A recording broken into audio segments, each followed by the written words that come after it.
Bismillahirrahmanirrahim.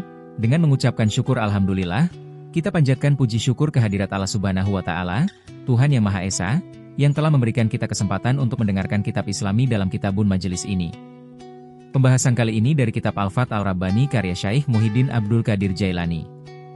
Majelis 26, tidak mengadu kepada makhluk. Pada tanggal 20 Zulhijjah 545 Hijriah, Syaikh Abdul Qadir Jailani menyampaikan ceramahnya.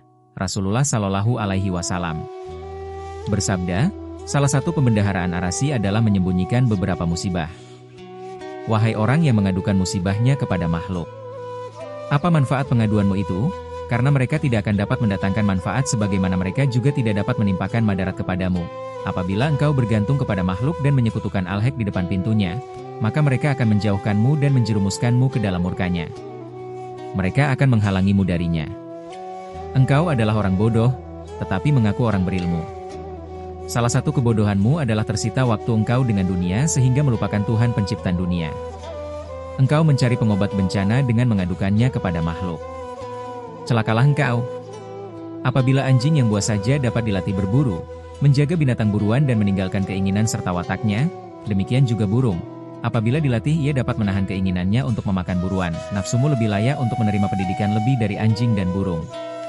Ajari dia dan berikan pemahaman sehingga dia tidak menyantap habis pilar agamamu, menghancurkanmu dan mengkhianati amanat Allah Subhanahu wa Ta'ala yang telah dititipkan kepadanya. Nyawa dan darah seorang mukmin itu dilindungi oleh agama. Janganlah bergandengan dengan hawa nafsu sebelum engkau mendidikannya. Apabila nafsu telah dididik, mendapat pemahaman dan telah jinak, temanilah dia dan jangan tinggalkan ia dalam keadaan apapun. Apabila nafsu telah jinak, ia akan menjadi lembut, memiliki pemahaman, dan akan menerima takdir yang telah menentukan setiap bagian. Janganlah engkau mencoba memisahkan tepung gandum dari roti, karena roti itu dari tepung gandum. Jangan terlalu menyukai makan, jadikan makanmu sebagai upaya untuk menambah kekuatan dalam rangka beribadah, taat, dan melakukan kebaikan kepada orang lain.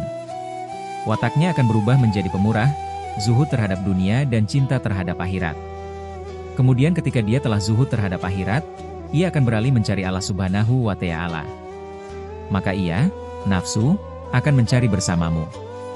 Allah akan berjalan bersamamu menuju pintunya. Ketika itulah orang lain akan datang kepadamu seraya berkata, wahai orang yang tidak makan dan tidak minum.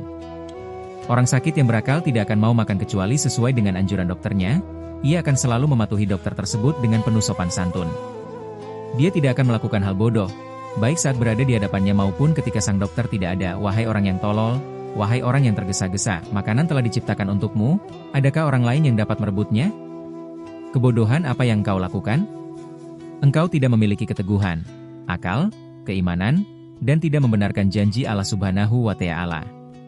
Wahai muridku, apabila engkau bersama dengan seseorang yang mulia, hendaklah engkau memperhatikan sopan santun kepadanya, janganlah meminta upah ataupun pemberian. Keduanya akan engkau dapatkan tanpa harus meminta dan melakukan etika yang tidak baik. Dengan tidak melihat engkau meminta dan beretika tidak baik, dia akan mengistimewakan engkau lebih dari yang lain. Ia akan menemanimu dan memuliakanmu. Allah Subhanahu wa Ta'ala tidak menerima ditemani dengan sikap menentang dan membantah. Tetapi sebaliknya, harus dengan sikap yang baik, tenang lahir dan batin dan penuh sukarela. Barang siapa yang rela dengan takdir, maka dia akan senantiasa bersama Allah Subhanahu wa Ta'ala. Orang yang marifat kepada Allah Subhanahu wa Ta'ala dan mengetahuinya akan berdiri bersama dia, bukan dengan segala sesuatu selain dia. Allah akan hidup bersamanya, tidak dengan segala sesuatu selain dia. Wahai muridku, apabila engkau berbicara maka berbicaralah dengan niat yang baik, demikian juga ketika engkau diam, niatilah dengan niat yang baik. Setiap amal yang tidak didahului oleh niat, maka amalnya tidak akan berarti apa-apa, bahkan engkau akan berada dalam dosa apabila tidak meluruskan niat terlebih dahulu. Diam dan bicaramu menjadi tidak bernilai sunnah. Ketika keadaan berubah, rezeki menjadi sulit, engkau pun akan berubah demi mendapatkan sesuap nasi. Ketika barangmu rusak, engkau bisa menjadi kufur atas nikmat Allah yang lain, itu dikarenakan hilangnya satu nikmat yang ada pada dirimu. Dengan demikian, seolah-olah engkau adalah penguasa yang dapat memutuskan. Engkau diperintahkan untuk melaksanakan, tetapi tidak engkau lakukan. Mengapa engkau masih bersikap demikian? Setelah engkau bersikap seperti itu, tentu engkau akan dibenci dan diusir. Siapakah engkau wahai anak Adam? Engkau diciptakan dari setetes air mani yang hina. Merendahlah kepada Tuhanmu.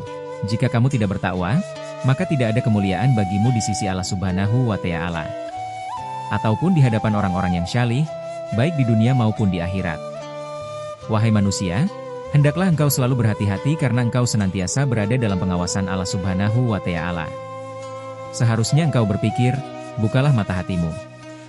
Apabila engkau menghadiri suatu perkumpulan di dalam rumah, maka jangan membuka pembicaraan terlebih dahulu, lebih baik menjawab pembicaraan yang diajukan oleh orang lain. Engkau tidak perlu bertanya tentang sesuatu yang tidak berguna. Tauhid adalah suatu kewajiban. Demikian halnya dengan mencari yang halal, mencari ilmu-ilmu yang menyangkut kegiatan sehari-hari dan ikhlas dalam beramal juga fardhu. Menjauhlah dari orang-orang fasik dan munafik, datangi dan bergaulah dengan orang-orang yang syalih dan benar. Apabila engkau tidak dapat membedakan mana yang syalih dan mana yang munafik, maka bangunlah pada tengah malam lalu syalatlah 2 rakaat. Setelah itu panjatkanlah doa, Ya Allah tunjukkan kepadaku orang-orang syalih dari makhluk MU, tunjukkanlah kepadaku orang yang dapat membawa aku sampai kepada engkau, memberi makanan dari MU, memberiku minum dari minuman MU bahkan menghiasi mataku dengan cahaya kedekatan denganmu, dan ia bisa menceritakan kepadaku apa yang benar-benar dia lihat, bukan cerita semata. Orang-orang sufi makan dari makanan kemurahan Allah Subhanahu wa Ta'ala, minum dengan minuman kasih sayangnya, mereka menyaksikan pintu kedekatannya, mereka tidak merasa cukup dengan kebaikan yang ada, tetapi mereka benar-benar berjuang, bersabar dan pergi meninggalkan dirinya dan makhluk sehingga mereka memperoleh kebaikan yang sesungguhnya. Ketika mereka telah sampai kepada Tuhannya, Dia mendidik mereka, mengajarkan mereka hikmah dan ilmu. Dia memperlihatkan kepada mereka kerajaan-kerajaannya, dan memperkenalkan kepada mereka bahwa tidak ada selain Dia baik di langit maupun di bumi, tidak ada pemberi selain Dia, tidak ada yang dapat mencegah selain Dia, tidak ada yang menggerakkan dan mendiamkan selain Dia, tidak ada yang menentukan dan menetapkan selain Dia, tidak ada yang memuliakan dan menghinakan selain Dia, tidak ada yang menguasai dan memaksa kecuali Dia. Tuhan akan memperlihatkan apa yang ada di sisinya kepada mereka sehingga mereka dapat melihatnya dengan matahari dan nurani mereka. Oleh karena itulah, mereka tidak silau dengan kerajaan dunia. Ya Allah perlihatkanlah kepada kami sebagaimana Engkau memperlihatkan kepada mereka beserta ampunan dan kesehatan. Berikanlah kepada kami kebaikan di dunia dan kebaikan di akhirat, serta peliharalah kami dari siksa api neraka. Wahai manusia, bertaubatlah karena engkau telah meninggalkan ketakwaan. Ketakwaan adalah obat dan meninggalkannya adalah penyakit. Bertaubatlah, karena taubat adalah obat sedangkan dosa adalah penyakit. Pada suatu hari, Rasulullah Shallallahu Alaihi Wasallam bersabda kepada para sahabatnya, maukah kalian aku beritahukan penyakit kalian dan obatnya? Mereka menjawab, tentu wahai Rasulullah.